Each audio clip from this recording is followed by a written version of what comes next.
I think we're live, so that might be the first thing that people hear on Oh, the sorry. My bad. Project Game Day post game show. Hi, it is PressBox's Project Game Day post game show. I'm Glenn. The crew is filing in. Ken and Andrew are here. Femi and Rita are on their way. The Project Game Day post game show is made possible by 1-800-GAMBLER no cost treatment, now available for anyone wanting help with a gambling problem. It's so lovely to be able to start this one a little bit earlier this evening. It's so lovely that we aren't sitting here gnawing and gashing away at our fingernails with 3 minutes remaining in the game. It's just a lovely, lovely feeling to have at this point. It's Yeah, not, I not in, mean, I'll no, I'll jump in honestly, especially for a night game, like because it makes it much Yes. easier to be able to have a primetime game and be able to start a little early. You're exactly right, and to also have it only be kind of a little bit nervy at the briefest moments, and Mhm. I think that's mostly just trauma based, right? Some of it's Yes. trauma based, some of it 100%. it's some of it's trauma based, some of it was very confusing exactly what was going on there for a minute and what the thought process was. I can't wait for Femi to hop on here and share his thoughts about them throwing the ball on the first play from scrimmage in the second half because he loved that. He absolutely loved that call. Just thought it was a big thumbs up all around. I'm in a weird place where I'm obviously extraordinarily happy with the performance. I think the better thing is that they devised a game plan that worked. Still, in the moment, they needed a player to go make a play, and to me, the unsung hero of this night, as much as we're going to focus on Derrick Henry, and we should, is Kyle Van Noy, who, when everything was going sideways, when it was all going south, stepped up and made, to me, what proved to be the biggest play of the game. No, he did. I mean, I agree with Andrew a little bit. I mean, we're kind of gun shy when anything goes wrong in the second half of a football game. But Van Noy's been as good as he was last year. He had some help last year, and you feel like sometimes.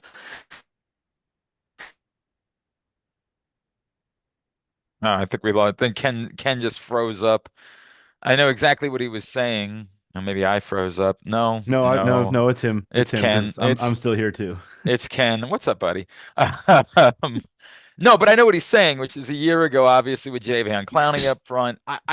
Kyle Van Noy, particularly doing this in 3 weeks after suffering a fractured orbital bone. This is heroic what he has offered to this team over the course of the last few weeks. And he was obviously really good a year ago and will go down as one of the great So scrap heap signings, not just in Ravens history, but maybe in modern NFL history. But my God, what Kyle Van Noy has done over the last 3 weeks since what happened in Kansas City, I can't say enough about it. It's truly unreal. We'll bring in our Super Bowl champion, Femi Ayanbadejo. Femi, just some first thoughts from you tonight. Um, I love the ferocity. I love the intensity. And as I start to think about the critiques we had going back to the Kansas City game, it was a young offensive line. It was a new defensive coordinator. It was a lot of penalties, continuity needing to be worked out. I felt like there was a confidence that I had that it would happen, and it all kind of came together tonight. And I don't want to diminish any of the critiques that were said earlier because they were all fair at the time. But I see this as a long game. It's a marathon, and I think a lot of times in media we're prisoners of the moment. And to be honest, although a lot of the critiques that were said were fair in the moment, long term, I said the Ravens have a high ceiling. They're going to be there at the end, and doing what they did to Buffalo tonight, absolute destruction, absolute fucking destruction. Yes, I cussed. I said it. And to be honest, I'm not surprised. I told you last week, we're better when we're underdogs. I watched all these people talk about Josh Allen is this and Josh Allen is that. And he's the best athlete on the field. Is he, though? Is he? Who's the best athlete on the field tonight?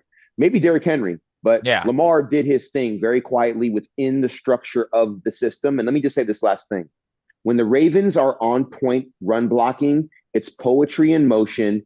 It's down blocks, it's pullers, it's big bodies on people, and it's beautiful to watch. And they were doing it all night tonight. And I couldn't rave more about the run game and just how thoroughly of an ass whipping it was. It was.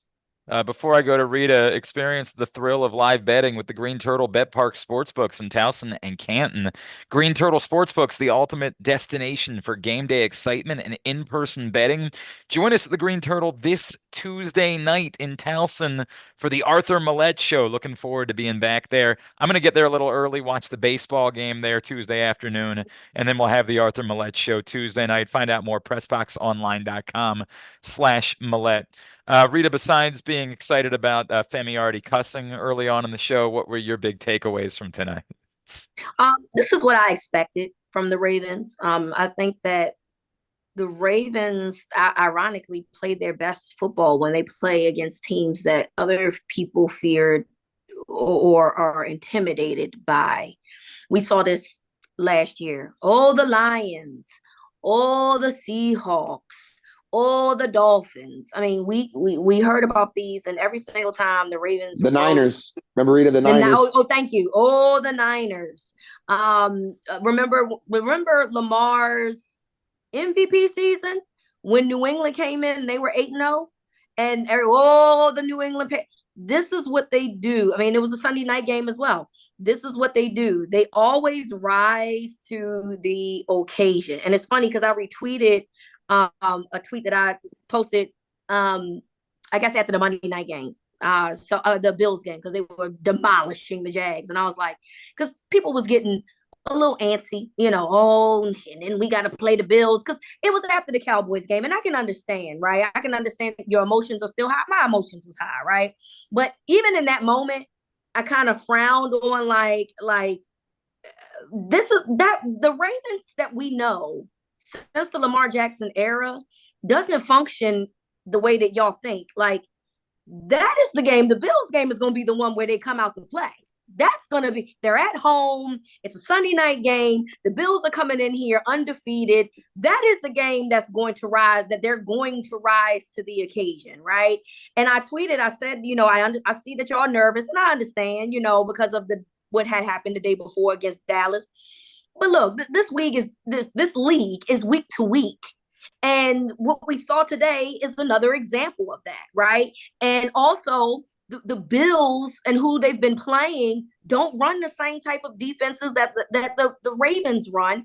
And it was going to be problematic for them anyway coming into this football game. So I always liked their chances against the Bills. I never for once thought that the Bills was going to come in here, forget dominate. I didn't think they were going to win. I literally felt like if the Ravens were going to lose this game, it was because they were going to self-implode all over again. I do not know these dudes that Josh Allen is throwing to. And honestly, for that, he's probably going to win MVP if they, win the division and go to the playoffs off of that alone. Because kudos to him for that. But this defense that the Ravens have, even with the problems that they do with the secondary, are too good. And those guys on the other side ain't good enough. They're just not.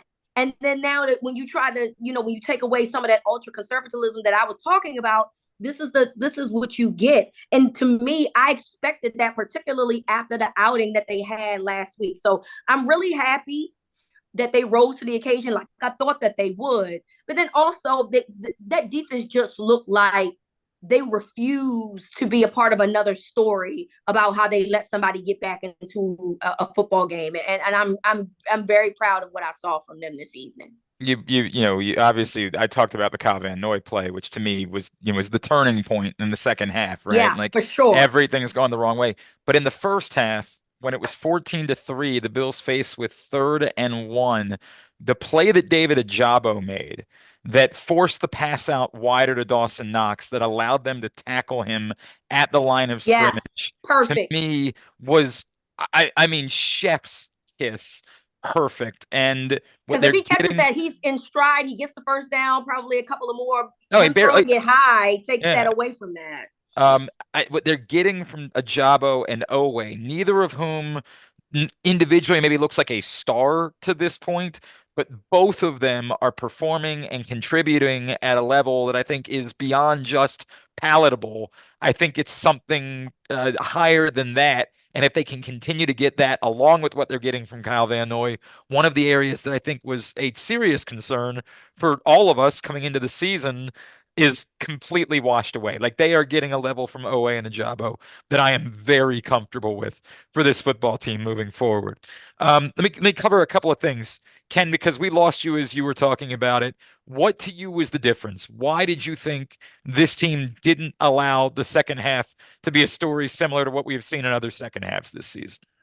Well, your defense stepped up and put the hammer down on them. Yeah, I think that's it. I mean, we've talked about the Van Noy play, but they were the game plan, and they stuck to the game plan was to keep Allen in the pocket. They did a good job of that, and you always want to do that, but I think they really made an effort to hit him tonight when he left the pocket. Even on balls that he may have completed, he took a pounding on. And offensively, outside of maybe one or two plays where you would have liked them to hand the ball off again, they stuck to the run game. They stuck to the play action. They used Hill beautifully out of the backfield. This is what they are. I mean, we joke sometimes about fantasy. Your receivers and tight ends on this team, the way this is built this year, maybe later on in the year they'll get more involved and they'll have their games. But while you're trying to have a makeshift offensive line, this is the game plan. And it's tough to defend. They did a good job on the broadcast tonight showing you what the play action and what having Henry on the field all the time, especially in third and short, does to the linebackers. And they're tough to do. I mean, we complained, I think, last week about Henry being off the field on third down. I did not see that tonight for the most part on third and short. And it this is what they do to good teams. And my problem is never, when we talked, a lot of us picked the Ravens on the Thursday show because we thought they would handle the Bills. I don't worry about when it's the Bills or the 49ers or the Lions or things like that. I worry when we face lesser teams like Vegas and when we'll say, I was going to say Washington, but I guess that's no longer true after their start. But when you have games you're supposed to win, let's not go backwards and have another hiccup. They're 2-2. Reeta, you and I did a show way back. We said after 4 games, I thought they'd be 2-2 because of the schedule that they had. However they got there, they got there. Now just keep on going forward and have this blueprint and this confidence not to put teams away. All right, I want to go back to Femi for a second, but look who just popped in, making his first appearance of the 2024 season. Great to see our friend, Mr. Josh Charles, is hanging out with us late night on a Sunday night. What's up, buddy? How are you? And we got to get him unmuted. We got that. Yeah, he looks like he has an edible and some tequila in him already. He must. I'm actually I don't have any in me, but I'll tell you, I feel old when it comes. I never know how to do these things. Sorry. Hey, everybody. What's up, pal? Love you. Keep going. I want to hear what you were saying, guys. Go. I just want to say hi. All right, Femi, I want to go to you on a couple of things because some of what Ken talked about. One, you were raving to me, and it's something I'm glad you brought up, the perimeter blocking and the difference that's making for this football team. Yeah, I mean, it's just poetry. It really is. It's artful because you have, when it comes to perimeter run blocking, you're going to let somebody free on the backside. And what you're going to do is you're going to block down. You're going to leave somebody on the backside free, and you're going to pull some guys. And the handoff and the running back, they have to be at a certain point in the run to make sure that you're not tackled from behind. And it's a mechanic of timing that you only get through repetition. And before I go microscopic on the run blocking piece, I need to give these guys so much credit because from a macro perspective, we knew that the offensive line was going to be an issue, and everyone's known that. And I see it becoming a strength because Coach Monken is playing to the strength. Run blocking is always the strength of an offensive line that's big and aggressive. Mm-hmm. It's never going to be pass setting. Get downfield. Exactly. And so when I'm looking as a running back, I see the way I view the game is through the eyes of a running back. It's pass protection. It's who the threats are. And when I have the ball in my hand, how patient or how fast do I need to be to the hole? And it all depends on who's coming from where and where the defense is lined up. And so it's so intricate, it's so detailed, and I'm just so happy to see it coming so far in a couple of weeks. But like I said, I don't blame any of us as fans or media or pundits that we get frustrated in the short term. But when you pull out that like microscope, or that actually the telescope in this case, and look long view, they're only going to get better. You know why? Because the culture and the coaching staff will not allow them to fail. They will not allow them to fail. And when we go ahead, Femi. No, I'm just saying that there was a statistic tonight that they showed, and I've been saying this to you guys on a qualitative level. The Ravens are one of the most winning teams since their inception, and over the last 5 years, it's the Ravens, the Bills, and the Chiefs. 3 best records in the NFL. And I've been saying this for a long time. So you can't be a shitty team. You can't be horrible. You can't be terrible and have that. But I also agree that when it matters most right now, which is about winning a Super Bowl, right? It's about winning a Super Bowl, and it's about beating the teams that you're supposed to beat. So I actually agree with everything that everyone's saying. I just think from a nuanced, like little micro detailing perspective, we ended up where we ended up, but I think we're all kind of in cohesion on the fact that like maybe we expected to be kind of 2-2 at this point. Next week's going to be a big game. We're going to see where we are after next week. Reeta, I'm going to give this one to you before I give it back to anybody else. 27 touches, 24 carries, 3 catches for Derrick Henry tonight. Femi, I'll say, was texting me that there were moments where it looked like he might be, by his standard, a little bit tired. Y'all took me out the group chat. I ain't getting we'll work on making it all 3 of us again next week. We'll work on that. But we talked about it on the show when John Harbaugh said, "Hey, we don't want to be 30 touches, 30 carries for Derrick Henry. That's not what we're looking to do." And that made sense because that's extraordinary. Is there any danger that you think it's too much that you're asking for Derrick Henry? I don't know. I don't know at the moment. I don't think so. I felt when he said it originally that I thought that was a horrible way of like going into a game, right? You got Derrick Henry for a specific reason, and then you try to tell us it was going to be like a group project, and I was like, what? I don't understand the point here, right? So I am very glad that they are, not utilized. They're whatever they said, they didn't mean. They made that up, or for lack of a better term, right? I'm just like, I just don't think that was necessary. So I like seeing them say, look, okay, at one point he was 150 yards and the game looked like it was essentially low. No, we're going to keep going. We're going to keep. Now, obviously, you don't want something that happens from an injury perspective, but also that's football. You know what I mean? And so what I was going to say in terms of what Femi was saying, I wanted to add, like, one of the things that I think that I'm going to give my, I said what I said last week, and I stand by what I said, but that doesn't mean that I don't think that this organization is a very well-run organization and that they don't figure things out.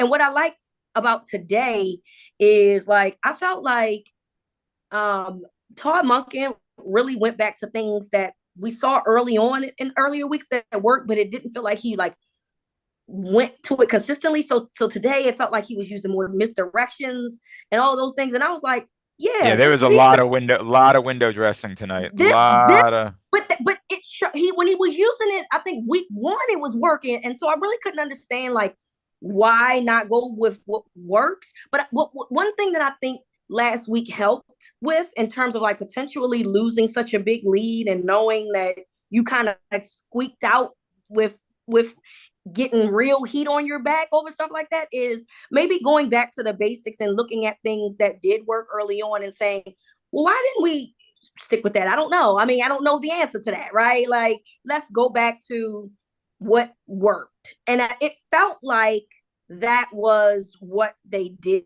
today, which I'm really happy about. And that's a big part of what played into, why this offense worked well. Everything, all the issues that I have today, sans the timeout, because that's another conversation for another day. But sans the timeout, all the issues that I have today are where y'all was last week in terms of like macro versus micro. All my issues today are like Lamar. First of all, I just didn't really love like him running, and then you got to protect the football, right? And for me, it's a health issue, and like little things here and there, like the busted play. Although that's a Josh Allen play more so than it's a busted play, but you still gotta watch it. Things like that where I got more issues with what happened that did go wrong with the guys than I do with the coaching. And to me, that's a step in the right direction, because those I want to be mad about execution or lack thereof. I don't want to be mad about guys that, I feel like are veterans that know what they're doing from a coaching perspective, and me feeling like they just out there don't know what's going on the same way maybe I do at home. So I'm just, it feels good. And I feel like that this is something that can build on, but also too, you going to play in Cincinnati, a divisional game. You just hope that momentum can carry on to next week, because we know that Cincinnati is going to give them the best that they got. It's a great stat from Greg Rosenthal. 15 snaps with only one wideout on the field tonight. That's wild. Hey, make your trip to the game easy by saving the Easy Passway for tolls. Go to driveeasymd.com. That's driveeasymd.com. I'll put this one out there for everybody. Is Roger Rosengarten definitively the right tackle now moving forward? Definitely. No doubt. Should have been anyway, but here we are. Hey, real quick, Glenn, let me just add this in, because I think as a former player, there's something that I think that we, and this is me, Femi the fan, and Femi the analyst talking, but Femi the player remembers this. And the beauty of having guys learn from their mistakes is that they get to show that they learned. You know what I mean? And if you don't let them show you that they learned, then you never know that they learned, right? And the issue is not that the NFL is perfect football. It's the biggest, strongest, smartest football players on the planet. But football is so fast and so unpredictable that even at the highest level, the mistakes that we make in Pee Wee football are the same mistakes we make at the NFL level. You know why? Because it's fast and it's hard. It's unpredictable. You know what I mean? But the players, the coaches, and staff that can check their ego at the door, take the lessons that need to be learned, forget about the critique from the fans and the critique from the media and the critique from your family and your friends, because everybody's got an opinion. It's really just about those guys in that locker room and those guys that are coaching them. And what I see is a team that will not bend, that will not break, and learns from their mistakes. It's not always linear. It's not like a week-to-week lesson. But over the course of 4 weeks, who the Ravens are today and who they were when they played their first game of the season in Kansas City, this is a much better football team. You know why? Because they were undisciplined. They didn't properly use their assets at times. They made mistakes. They had young guys on the field. They had a young coach. They have a young coach calling plays. I see a totally different team 4 weeks later. A completely different team. The team that I think they can be is the team that I'm seeing now, and they're not even at the ceiling yet. And there's still going to be ups and downs along the way. Don't get it twisted. Right. There's going to be things we're going to hate that are still going to happen.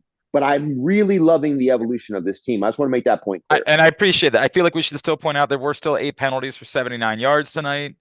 That still needs but to. That's an improvement, which is the wild part. That's the point. That's fair. Yeah, that's fair. That's the wild part. And Femi, what you're saying about I know you're talking more generally about the team and the defense too, but like you brought it up when you first came on. We came on this very call after the Chiefs game, and we're talking about what's the biggest problem we thought there was going to be coming into the season. Probably a young offensive line that's still trying to learn its way. 4 games later, that thing looks way better. And I get that some of that is matchup based because the Bills don't appear to employ a middle linebacker of note that, was stopping the run today. But he's hurt. He's hurt. Right. That's But what I the mean. one that they do have is that's on kind of what I IR. mean. So like I know we know the matchup was going to be good for running the ball, but they did it. Like they went out and executed 8 yards a carry. Like that's going to get it done every single Sunday. And that's like I've already seen what you're talking about is the improvement just in 4 weeks time, and I'm talking specifically of the offensive line. Like there are obviously many other elements of the team, but like that was specifically what I saw tonight was like. But tonight's pass defense was amazing, and it was, and Kyle Hamilton. So the last 2 weeks they've been using him the way that like I felt, and I like I said I don't have the all 22. I don't even know if I was right, but I didn't feel like he was around the line of scrimmage enough. But guess what? Against Dallas, where was he? Around the line of scrimmage. Tonight, where was he? Around the line of scrimmage. He was in what the was backfield he doing tonight? Yeah, he was doing a lot of Kyle Hamilton things, and I was just so happy to see. And this is the thing: Zach Orr is light years ahead of where he was 4 weeks ago. Like, let's give that man his flowers for this week. Just for this week, he called a brilliant game. And Reeta, this goes back to your point, and I think Andrew said it. I think even Kate, I think everybody said it. You cannot get comfortable with a lead. You actually have to keep your foot on the gas and be intelligently aggressive.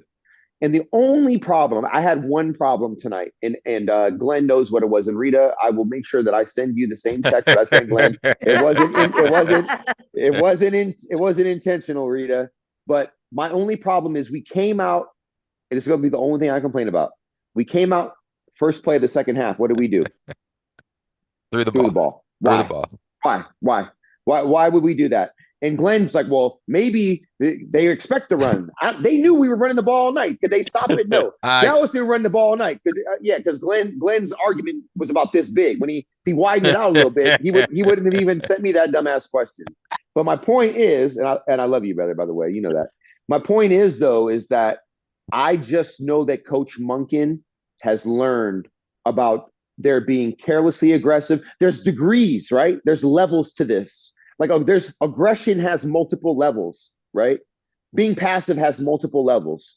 I need you to be just aggressive enough to keep them off balance. And that means when you start the second half, come out running the rock, because that's what you've been doing. And they clearly had a plan to attack Lamar because they knew they were down. When teams get desperate, what do? They bring bodies. Everything. That's exactly. So Glenn, my point actually is that the counter to the counter to the counter is to run the ball. You know what I mean? I know, and trust me, Femi, I agree. Ultimately, I agree with you. And it's what I said back to you. Like this is there. You have Derrick Henry. You have the hammer. You have it. Even if they're expecting run, even if they're stacking the box, which after the initial touchdown run, they got into a base where they were stacking the box. Even when they're doing that, you doesn't matter. Right. Yeah. You doesn't still matter. have.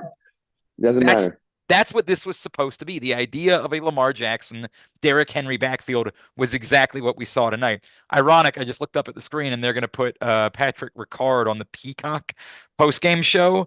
And Femi, I said, absolutely should be on there. Thank you, Reeta. I said this to you. I don't know how to quantify it because Patrick Ricard's been a damn good football player for a long time in Baltimore. But Femi, he's looked like almost another level to me the last 2 weeks.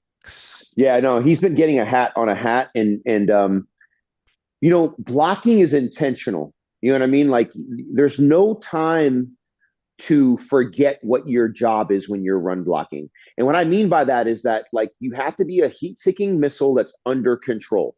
Heat-seeking missiles seek out heat, right? Not just a missile you're shooting to some direction that just is going to hit some target. No. You need to be a heat-seeking missile. And Pat Ricard, when he's a heat-seeking missile, damage is done because the target is hit. So nuts. Yeah, It's nuts, man. Hey, the Mars Maryland 5-Star is the place to be in October. Visit maryland5star.us for more info and tickets. That's 5-star with the number 5. Reeta, yeah. I would like us to give a certain guy some flowers. Justice Hill. Shout I out. would like us to give a certain guy some flowers. Reeta, I gave it to him earlier. Reeta, my other text was about Justice Hill. Sorry, I texted Glenn about Justice Hill too. My bad. I got a couple flowers to give. Aside from Justice, listen, phenomenal. Gotta give Fa'alele some too, y'all. Yeah. He played well. I mean, maybe it's me. Maybe I'm the problem. Maybe I'm the impatient one. Maybe I needed to wait a little bit for things to kind of come along. So maybe I am the person at the end of the bar. I don't know. I just know that the last 2 weeks, this man has played well and has made lots of us eat our words. And I am okay with being wrong. I am okay with I am okay with it. Like, because I want them to be good. I want this offensive line to be good. And so if that means that I'm wrong as a result and wanting somebody else to play because I didn't think he was playing well, I'm completely good with that. But Justice Hill, y'all know I love Justice Hill. That's my guy. I mean, I don't love him in zone read situations, but look, maybe we've matured in that regard too. I don't know. I'm just saying that I love Justice Hill being involved because I think that he is a very underrated player, and big time. I'm just happy to see him get some burn as well. Yeah, he's been doing it. The other thing, you said maybe you're wrong. You weren't wrong. Because they're allowing the last 2 weeks the offensive line to do what they do best, like Femi said. They run block better than they pass block. They'll get there. That's a good point. That's valid. They'll get there with the pass blocking because it's a process. But the last 2 weeks, the game plan was such as like, okay, we all see it. It's a work in progress, but let them do what they do best right now. And right now, the league's weird this year. Like there's only 4 guys this week, 4 quarterbacks that threw for 300 yards, I believe, or something like that. The passing overall is down. So, KZ, why though, right? If you're going to if what you do best is run the ball, and run the ball, it's okay. It's okay. Look, everybody in fantasy world is upset with Mark Andrews. Mark Andrews blocking his butt off out there. Isaiah Likely's blocking his butt off out there. It's a process, and they're all doing it. And like Femi said, it's a group effort. The thing that I found, at certain times is Buffalo didn't want to go anywhere near him. You had offensive linemen out there in space looking for people to block. Hey, KZ, and do you guys know why the run game is it's been kind of creeping back over the last year or two, but do you know why it's where it is now? Because okay, let me see if somebody wants to give a crack at the answer. Are you talking too high safety? Prevalence of too high? Teams are doing. It's not a coverage thing. So it's not a too high thing in my opinion. But go ahead, Casey. What were you going to say? I just think that linebackers are smaller. Exactly. So it's a size thing actually, right? So at one point we had a bunch of bulls out there. Now we got a bunch of thoroughbred horses. You know what I mean? Like look amazing. They can run their asses off. But when it comes to standing up to the run, the old linemen have gotten bigger. The linebackers have gotten smaller. The running backs have gotten bigger, actually, which is crazy. And the quarterbacks have gotten more athletic. What do you think is going to happen? Yeah. So it wasn't an explicit, like, let's all change now. But the league does what the league does, the same way the stock market does what the stock market does. Like, you can't predict the market. You can't predict where the league is going. You just adapt and adapt and adapt, and then it is where it is. And this evolution of speed and size at some positions, but minimizing of size at others for the sake of speed to stop the pass game has now flipped the advantage to the run game. And coordinators quietly are like, don't tell anybody. We know. Like, they don't know that we know. We're going to keep doing this because they haven't figured it out yet. And then you have like a Jaden Daniels and a Lamar Jackson, right? And these other young quarterbacks that can use their legs. It's just a totally different game now. So all these statistics that this advantage that the NFL had been trying to create for passing, in some way, is kind of awesomely backfired because the team that's the best at adapting to this happens to be in Maryland, which is pretty cool to watch and see. And they've been doing it this way since I played. And their argument has always been, if you zig, we zag, right? And Femi, I would tell you that I have some friends in front offices who have told me they think there's also a market inefficiency here that's being taken advantage of, right? Which is that you've depressed the salaries for these really talented running backs. I think that's a very fair point as well.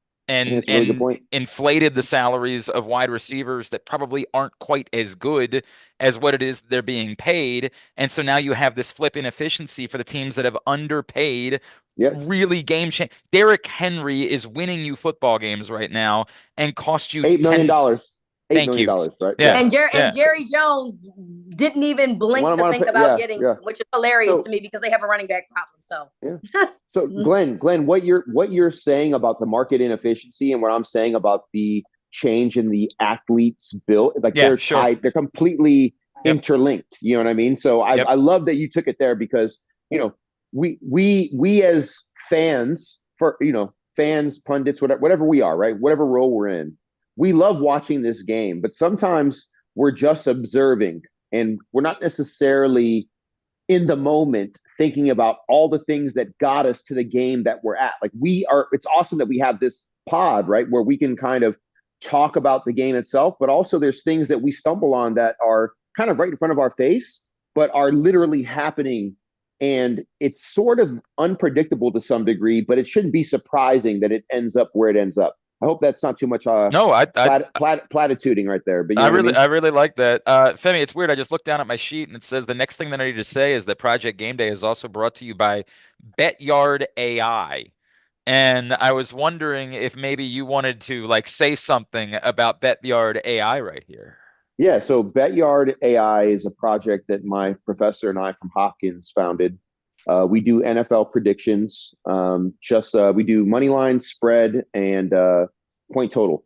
And we're really, really good at it. And so we launched a platform. You know, it's a subscription model. We sell predictions. We're just a sports information technology company. We're not a sports book. So anybody, curious about, how AI plays a role in sports predictions, we're one of the first companies to actually do it. And AI is permeating everything right now. There's a lot of buzz around it, but while I was at Hopkins doing my MBA, I met an amazing professor. We formed a team of like 7 of us now. We're about 3 or 4 years into the process, and this is our first year kind of selling those predictions on our own. So I'm happy to be partnering with you guys and sharing that info. And you've got a great code that you're offering everybody a discount with. Yeah. So the NFL 30 code is a code that I already have. Is there another code that we have? Not yet. Okay, cool. All right, cool. Yeah. So the NFL 30 code is available right now, and everyone that signs up will get a free week. And for me, my favorite tier is our performance guarantee tier. And if we're not over 50% on our predictions, you basically don't pay us the next week. So yeah, NFL 30, betyardai.com. Go check it out. Yeah, we're having a good time with it. I want to go across the board. I want to know what everybody thinks this says to us about the Bills. Because Reeta, you referenced something earlier about, I think a lot of us expected going into the season that their offense would take a step back, losing Stephon Diggs and Gabe Davis. And yet for 3 games, they looked even better, right? They looked like world beaters. So what did we learn on the flip side tonight about the Bills? Are they still, if we're assuming the Ravens have reestablished themselves as the biggest threat to the Chiefs in the AFC, and I think that I feel that way, then are the Bills still 1B, or did this tell us something more significant about the Bills tonight? I think that the Bills are very similar, like the Ravens, in the sense of they have a quarterback that you cannot take for granted, and they're always going to be in competitive games. I also have to look at the fact that they played the Jags, the Dolphins. I don't care if Tua is there or not. I don't trust the Dolphins. I don't like the Dolphins. And yes, they're full of talent. They don't move any needles for me at all. And I'm not sorry about that. That's how I feel about them and the Cardinals. And I'm not taking away their 3 wins because, again, the NFL is week to week. And, literally the Ravens lost to the Raiders, who they had no business losing to 2 weeks ago. Right. So, I'm not taking that away from them. But for me, when I look at their roster construct, I think they're going to win games. They're in a division that I feel like that they are in position to win. I don't know how long Aaron Rodgers, and I saw them play that Broncos game earlier today. It was not pretty. The situation with Miami is what it is. And then you got the Patriots who look like they do. So I think that the Bills are in very good position to win that division. For me, though, when it comes to the playoffs, that they don't have enough talent, particularly on the outside, in my opinion, to make a push. And I feel like the Ravens have better outside options than the Bills, which to me then makes the Ravens better competition for the Chiefs moving forward than the Bills in that regard. So I still have a lot of respect for the Bills because of Josh Allen. I think that don't get cute. Don't get, you can't. Yes, beating the Bills the way that you did, that they've been beating other teams is a huge, huge accomplishment. But that they still are in a position because they have such a very, very good quarterback that can do a lot of some of the things that Lamar can do, that you just can't count them out. I just don't like moving forward from a playoff perspective. Those guys, Curtis Samuel, Shakir, I mean, they cool, but I just don't think that they scare anybody that has real playoff contention, basically. I think it would require Keon Coleman making a significant jump. Which as of right now, they've like kind of slowly integrated him, and maybe like later on down the season, they add more of him. But as of right now, he's not like getting a ton of snaps. So, Yeah, you just saw there on the dots. It's so much nicer that this play happened in a game the Ravens end up winning in blowout fashion, so that we can recognize that. I mean, that's just patently absurd what Josh Allen did. I mean, it's just utter nonsense that he was able to hang in there as long as he did. I did see that elsewhere on the play there was some friendly fire because Travis Jones actually got caught up with, I believe it was a Jabo on the play.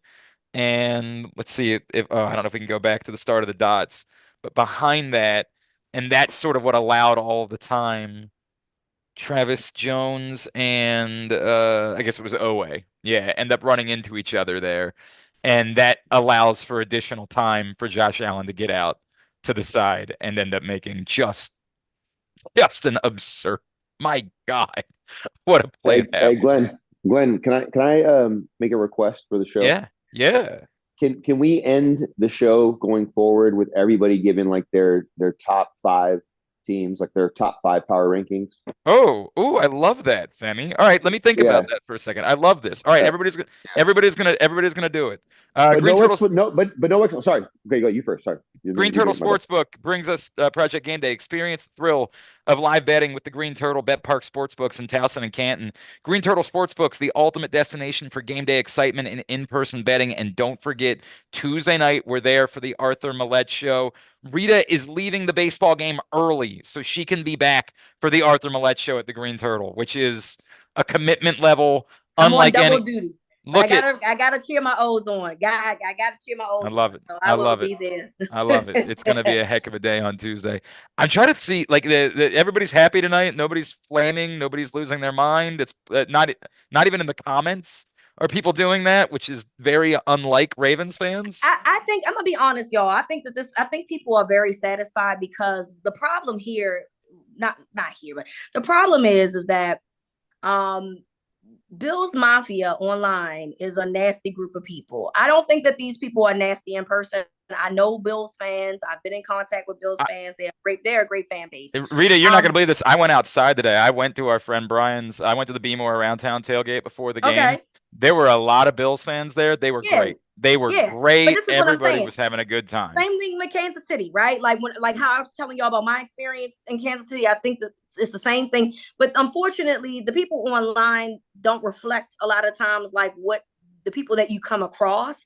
And so I think that people are not complaining even about like things that you're like, well, I wish that, because number one, how they beat the Bills, and number two, how they are able to literally shut Bills Mafia all the way up. I think people are just happy that the Bills have nothing.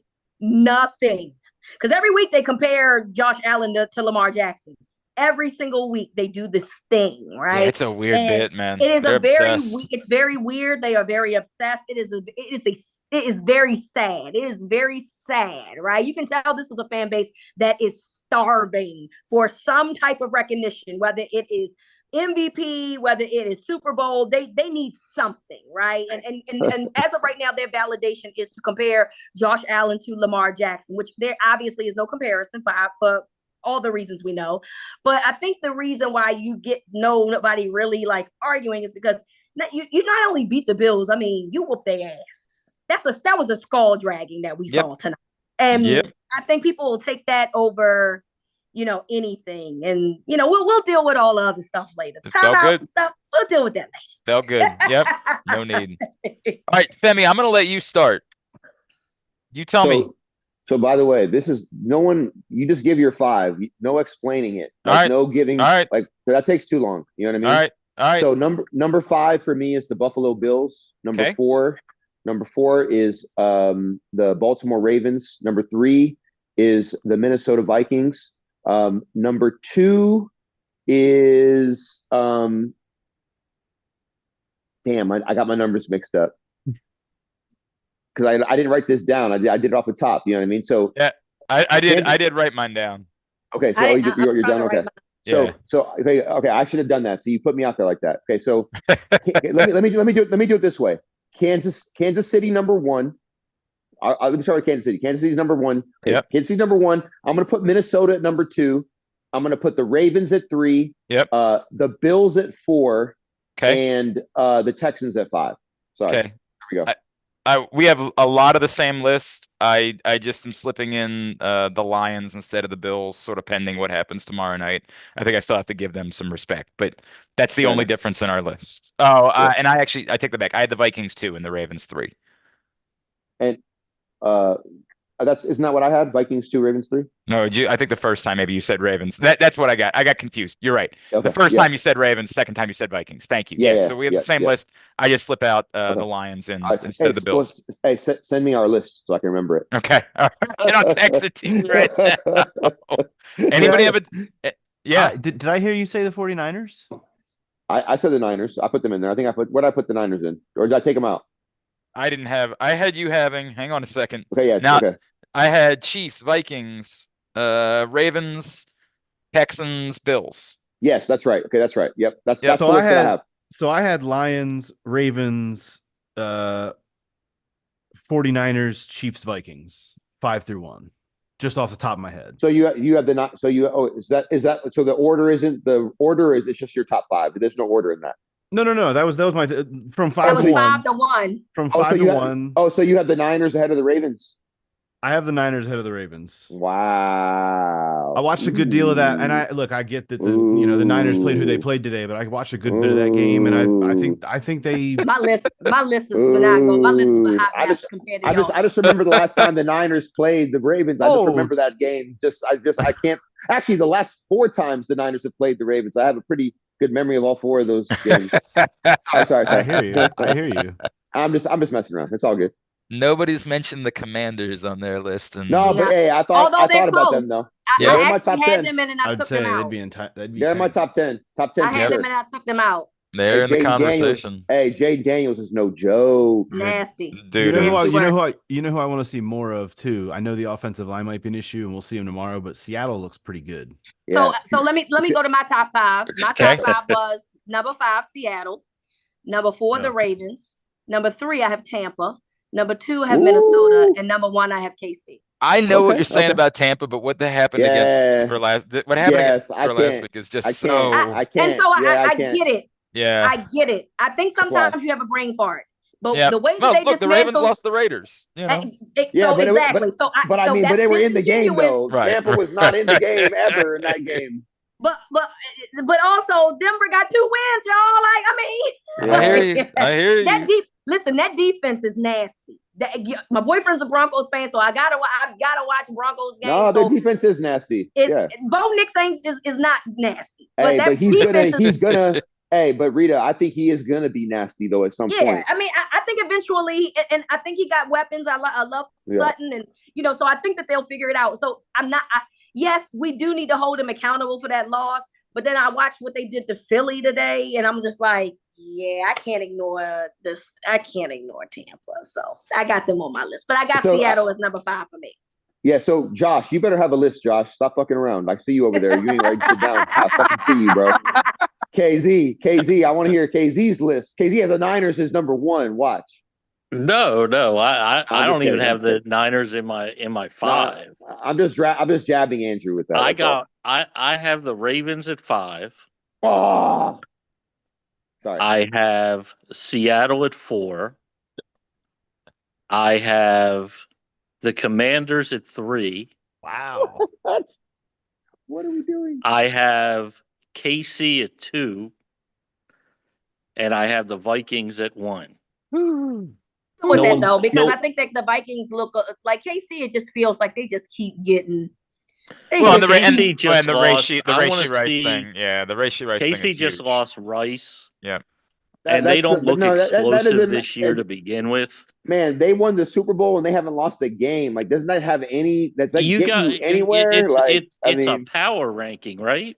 Where we are right now in this period of time. I think Casey, you're making a really good point. That the definition of a power ranking is completely subjective. That's why we all have different numbers of who's where. Because like the lens that I look through might be a completely different lens than you look through, and that's why, like, jokingly, I'm saying, like, I'm jabbing Andrew, like, well, the last time that team played, that's the only measuring stick we have. It didn't go so well. You know what I mean? But I understand what he's saying, though. Although they're both 2-2. Anyway, my point is that's what.